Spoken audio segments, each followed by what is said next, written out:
nitumie fursa hii kuwatangazia wafanyabiashara wote wa Kigamboni kwamba timu ya wafanyakazi wa TRA wametutembelea katika manispaa yetu ya Kigamboni, ama wamewatembelea wafanyabiashara wa Kigamboni. Lengo kubwa ni kutoa elimu ya mlipa kodi.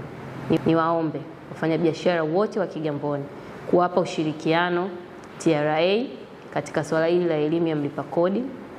Kila mfanyabiashara anatakiwa kupata elimu ya mlipa kodi. Kwa hiyo tuisikilize na tuifanyie kazi. Wanapopita katika maeneo yetu, tuwape ushirikiano. Wanakuja na nembo zao, mtawaona ni wafanyakazi wa TRA. Kwa popote pale ambapo utakapokuwa wewe huelewi, una changamoto, wapo kwa ajili hiyo. Watatatua changamoto zenu na kuwaelewesha nini kinatakiwa kufanyika. Lakini vile vile watawakumbusha wajibu wenu.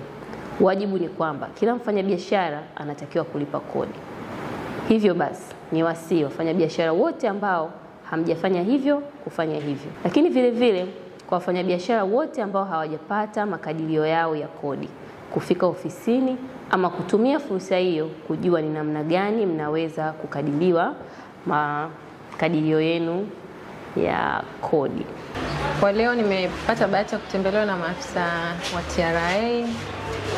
Wametupa elimu mbalimbali kuhusiana na ulipaji wa kodi, lakini miongoni mwa elimu walizotupatia au walionipatia mimi ni kuhusiana na utunzaji kumbukumbu, kulipa kodi kwa wakati, kwa sababu nimepata elimu kwamba kuna awamu 4 za kulipa kodi.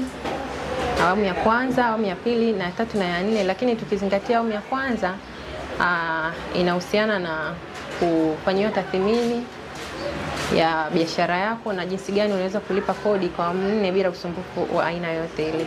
Kwa hiyo mimi kama mfanyabiashara mpya nimejifunza pia kutunza kumbukumbu zangu na kuchukua jukumu la kwenda TRA kwa ajili ya kufanyiwa makadirio ya biashara yangu na niweze kulipa kodi kwa uzuri bila usumbufu wa aina yote.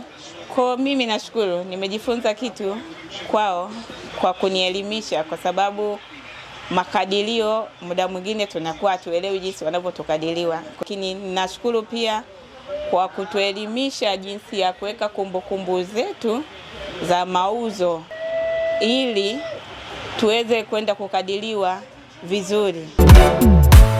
Mamlaka ya Mapato Tanzania TRA inawakumbusha wauzaji kutoa risiti na wanunuzi kudai risiti. Kulipa kodi na kusaidia kodi kulipwa ni wajibu wa msingi wa kila raia. TRA, pamoja tunajenga taifa letu. TRA.